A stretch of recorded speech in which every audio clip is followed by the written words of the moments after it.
বলছি আমরা প্রায় তৈরি, আর 10 মিনিটের মধ্যে খেতে দিয়ে দেবো। না না, তো তাড়াহুড়োর কিছু নেই, একটু বসি না, একটু বসি, তারপর না হয়। তোমরা রেডি তো করো, আমরা আধ ঘন্টার মধ্যে বসে যাচ্ছি। হ্যাঁ ঠিক আছে। ওকে। আরে বসো, তোমরা দাঁড়িয়ে রইলে কেন? বসো বসো বসো।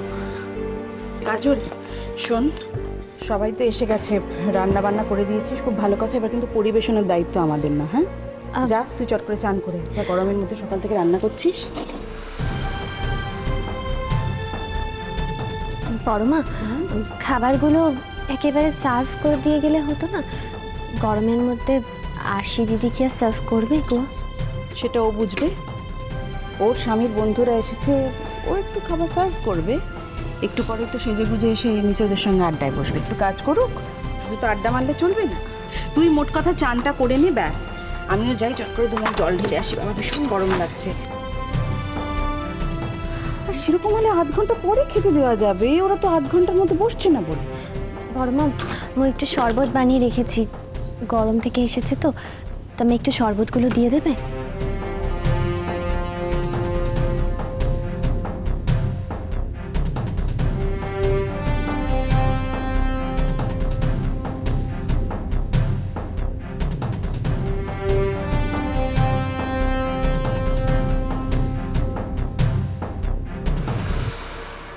বড়দি, হুম, নীলের বন্ধুরা তো সবাই এসে গেছে, আমায় কি করতে হবে বলো? মিনু, এই গরমের মধ্যে তুই আবার উঠে এলি তো, ছোট ঠাকুরপো দেখলে কিন্তু খুব রাগ করবে। কি হয়েছে বলো তো তোমাদের? আমি তো ভালোই আছি, সারাদিন এইভাবে শুয়ে বসে থাকা যায় নাকি? তোমার ঠাকুরপো পাগল হয়ে গেছে বলে তোমরা ওর সঙ্গে সবাই পাগল হয়ে যাবে? ওকে আর বেশি মাথায় তুলো না, দাও আমায় কি দিতে হবে দাও। তাহলে একটা কাজ কর, তুই না এই শরবতগুলো একটু ওদের দিয়ে আয় না। আসলে আমরা সকাল থেকে রান্নাঘরে আছি তো, একটু চান টান করে নিই, পরে এসে খাবার টাবার দেবখন। সব কাজ তোমরা দুজনেই করবে বুঝি? দুজনের নয়, ওকে একাই সব তো সকাল থেকে একা হাতে সামলাচ্ছে, রান্না বান্না সব কিছু। আর তো কেউ মাথা ঘামাবে না, তাই বাধ্য হয়ে আমি এলাম। মেজুর নাকি গরম লেগে খুব শরীর খারাপ, মাথা নাকি তুলতেই পারছে না বিছানা থেকে। কিন্তু দেখবি একটু পরে কেমন মাথা তুলে সেজে গুজে আসবে, ছেলের বন্ধুদের সঙ্গে আলাপ করতে দেখবি, তখন কিন্তু শরীর খারাপ হবে না। কাকে আর কি বলবো বলো, সব দোষ তো এই মেয়েটার, সব দোষ কাজলের। ও যদি নিজে থেকে সবটা মেনে না নিত তাহলে এরকম হতোই না। কাজলের কোনো দোষ নেই তাই না? আচ্ছা, কাজল কি নীলের কথা এ বাড়িতে রয়েছে? নীলের কথা মানা কি ওর দায় বলো তো? ওর তো কিছু কম দোষ নেই। মিনু পিসি, শরবতগুলো ফ্রিজ থেকে বের করেছি তো, গরম হয়ে যাব। খুব কথা ঘোরাতে শিখে গেছো না? আর কথা ঘুরিও না কাজল, মাঝে মাঝে তোমার উপর এমন রাগ হয় না? মোর ওপর তো এই দুনিয়ার সব মনীষীরই রাগ হয় মিনু পিসি, এ আর নতুন কথা কি? থাক, আর অত কথা বলতে হবে না, যাও চানটা দয়া করে করে এসো। মিনু, এগুলো একটু ওদের দিয়ে দে, আমি একটু চট করে দুমক জল ঢেলে আসছি।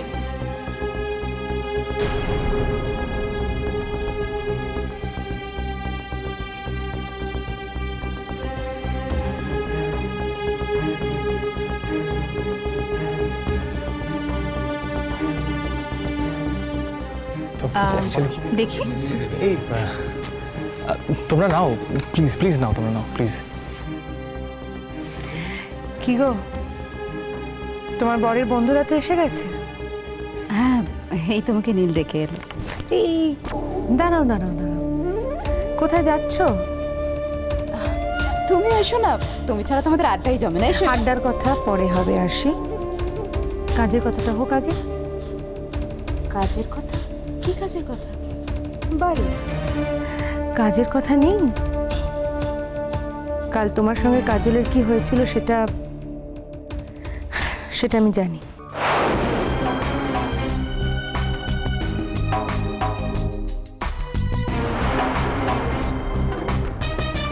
তুমি জানো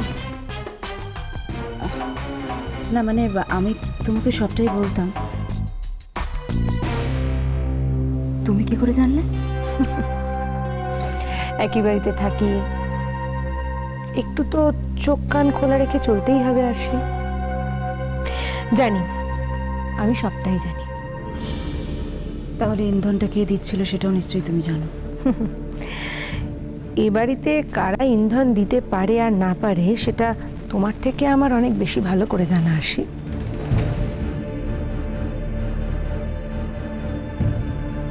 তাহলে জানার পর তুমি কি করছো? হোমা, কাল তো ও তোমাকে একেবারে উড়িয়েই দিল। তুমি একদম চিন্তা করো না ভূমিতে। যেমনটা আমি প্ল্যান করেছি তেমন ভাবেই সবটা হবে। আমি ঠিক করেছি ওই মেয়েটাকে আমি এই বাড়িতে থাকতে দেব না। আর যেটা আমি ঠিক করেছি সেটা আমি অক্ষরে অক্ষরে পালন করব। আজ কিছু করবে না তুমি? আজ এত বড় একটা সুযোগ পেলে আসি, সেটাকে এমনি এমনি ছেড়ে দেবে? ঠিক বুঝলাম না। এটাই তো তোমার প্রবলেম, তুমি কিছুই বোঝো না। এত কম বুঝলে কি করে হবে আসি? এই যে নীলের বন্ধুরা আজ এসেছে, তাদের সবাইকে কাজল রান্নাবান্না করে খাওয়াবে, খাইয়ে নাম কুড়োবে, এটা তুমি সহ্য করবে তো? শোনো বৌদি, নীলেরও নিশ্চয়ই কোনো একটা প্ল্যান আছে। নইলে শুধু শুধু তো আর কাজলকে রান্না করতে বলে না। আরে বাবা, আমাদের তো নীলের ওপর একটু ভরসা করতে হবে নাকি? নীল তো আর এখন কাজলকে কম অপমান করে না। অপমান না, এই অপমানের কোনো দাম নেই আসি। নীল সিম্পলি প্রতিহিংসা নিচ্ছে। প্রতিহিংসা? হ্যাঁ, কাজলকে কাছে না পাওয়ার প্রতিহিংসা। তুমিও যেমন আসি। তাহলে শোনো শোনো, আজ খাবার টেবিলে জানতে চাও ওদের কাছে যে রান্নাগুলো কেমন। যদি বলে ভালো, তাহলে যে রান্নাটা করেছে তার সঙ্গে সকলের আলাপ করিয়ে দাও। কি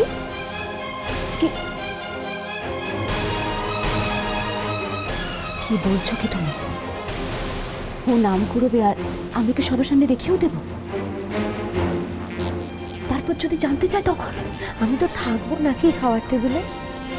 উত্তরটা নীলকে দিতে দাও। সকলের সামনে রেজিস্টার করিয়ে নাও যে ও কাজলকে কি বলে। তোমাকে যখন ওর স্ত্রী পরিচয়ে সকলের সঙ্গে আলাপ করাবে বলেছে, তখন অ্যাট দ্য সেম টাইম তো কাজলকেও ওর বউ বলে পরিচয় দিতে পারবে না। নীল কি বলে সেটা আগে দেখো আসি, তারপর তো আমরা সকলে আছি, অ্যাটলিস্ট আমি তো আছি।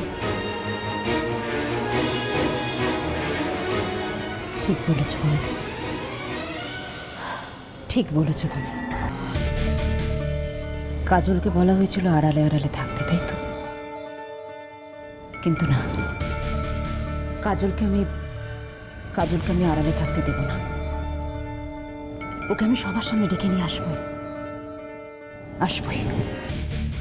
এই তো এতক্ষণে মেয়ের বুদ্ধি খুলেছে। চলো নিতে চলো।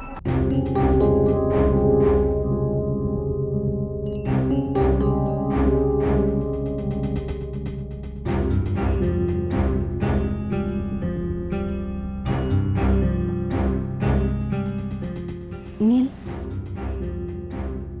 আরশি, এসো।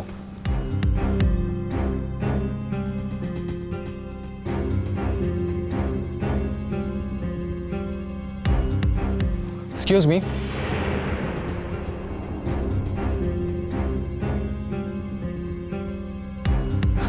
আরশি আমার বউ।